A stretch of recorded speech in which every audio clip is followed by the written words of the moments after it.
hipon.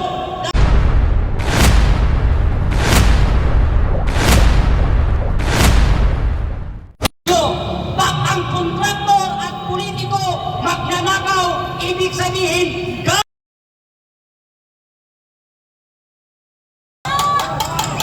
biruin mo, habang ang mga Pilipino nalulunod sa baha, habang ang mga Pilipino natutulog sa kali dahil walang bahay, habang ang mga kabataan hindi makapag-aral dahil sa baha, dahil walang baon, dahil sa kahirapan, ang mga politikong nakaupo ay puno ng yaman dahil sa kanilang bayan.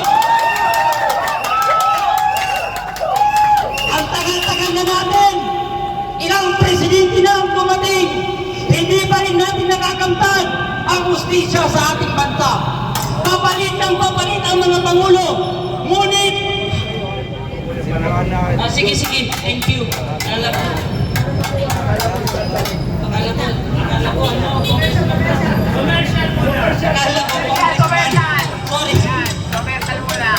kaya, tayo ay lumabas na mga Pilipino. Huwag kayong matapang sa comment section. Huwag kayong matapang sa video. Lumabas kayo at sugurin natin si Bongbong Marcos sa Malacanang dahil siya ang ulo ng mga buhayan ito ng bansa. Sino ba ang pangulo natin na nagmalasakit sa atin? Hindi ba si Duterte? Ang daming kabataan galit kay PRRD, pero hindi ko alam kung bakit sila galit kay PRRD.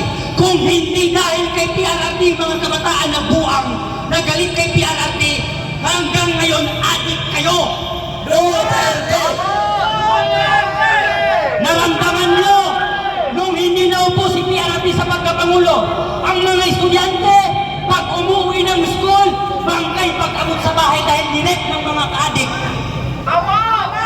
Ang mga Pilipino, hindi sila magagamit ng cellphone sa chip dahil andyan ang mga snatcher. Pero nung naupo si PRRD, natahimik tayo, nabuhay tayo ng mapayapa. Pero ng administrasyong bangat ni Bongbong Marcos. Biruin mo, palpak ang blood control dito sa ating bansa.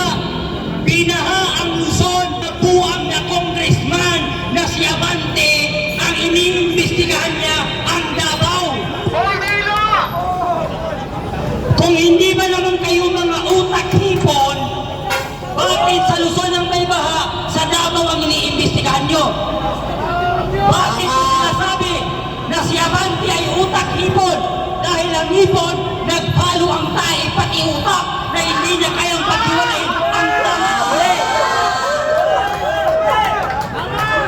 Kaya, ito ang payo ko kay Abante na appointed son ni Garcia, isa kang utak hipon.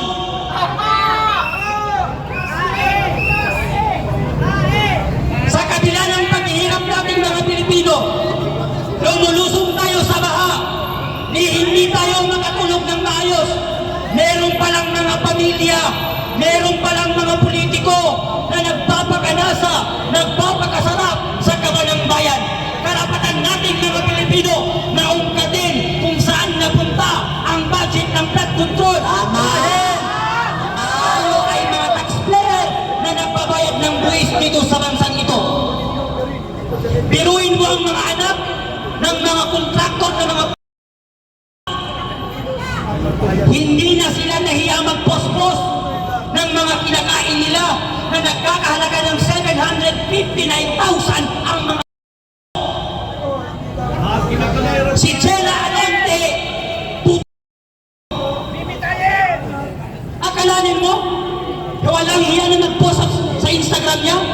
Si Chela Alonte na nag-post siya sa kanyang Instagram account na sinabi niya wala siyang utang na loob sa mga Pilipinong pulubi.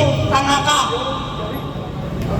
Wala ka palang utang na loob sa mga Pilipino pero kinain ang utang ka ba ng bayan? Dapat lang kayong murahin. Karapatan namin murahin kayo. Bakit? Mas masahol pa sa mura ang pagkain nyo sa kaban ng bayan. Gayahin natin ang Indonesia, mga Pilipino. Ang Indonesia, mga warrior people na nilabanan nila at sinugpo nila ang korupsyon sa kanilang bansa. Tayo mga Pilipino, hindi ba natin kayang gawin yun? Kayang-kaya natin gawin yun basta't magsama-sama tayo. Kaya! Huwag tayong matapang sa comment section. Dapat matapang tayo sa personal. Ako kahit ipapatay ako. Tama, tama. Kahit mamatay ako ngayon dito, wala akong pakialam. Kasi mamamatay rin tayo lahat, mga congressman na buhaya. Tama. Mauna nga lang ako. Kaya ito ang mensahe ko sa administrasyon ng korupsyon na puno ng kabangan, puno ng kabubuhan, na lahat ng plano ni Bongbong Marcos, puro palpak. At ito pa ang mensahe ko sa kay Claire Castro na tagapagsalita ng Malacanang. Sinasabi mo na gumagawa kayo ng malaking investigasyon? Imbestigahan niyo muna ang inyong mga sarili. Tama! At ipakulong ninyo ang mga sarili ninyo dahil kayo ang magkakasabwat. Kayo ang magkakasabwat na mga kurakot. Ang pinakamagaling doon na pulis natin ay si Tore. Tore! Habulin mo ang mga kontraktor at mga politikong buhaya na kurakot. Ang pinakamagaling daw na senator natin ay si Risa Ontiveros. Ay, Risa na bida-bida! Hulungkatin mo ang mga politiko na yan.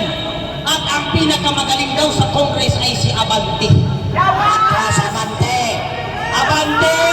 I-content mo na ang sarili mo sa House of Representatives dahil alam ng Pilipino na kayo rin magkakasabot sa pagnanakaw ninyo sa flood control ng ating bansa.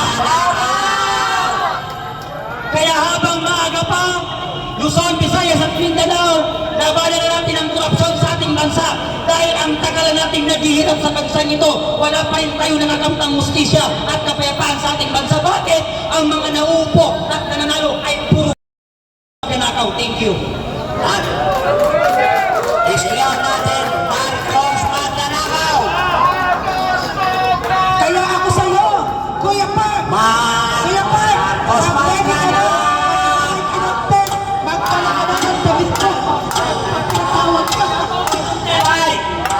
Pag ako ay pinakontent ni Abante na utak hipon, hindi ako matatakot. Bakit ako matatakot na ang kaharap ko'y puro politikong buhaya? Buhaya!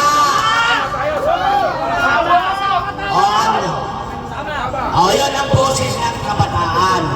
Gayahin ninyo ang kabataan. Yung nagsasalita. Magsalita rin kayo.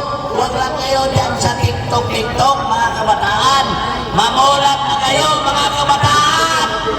Kasi ginagawa natin ito para sa inyong mga kinabukasan. Ang susunod. Josephine, itawag natin ang isa na nag-volunteer dahil siya daw ay survivor din ng baha. At kagaya ni brother, ikaw magbabalik mamaya. Ikaw na mag-identify si Jong Javier. At siya ay may gustong ipaabot sa ating mga mamamayan hinggil sa boses na nararamdaman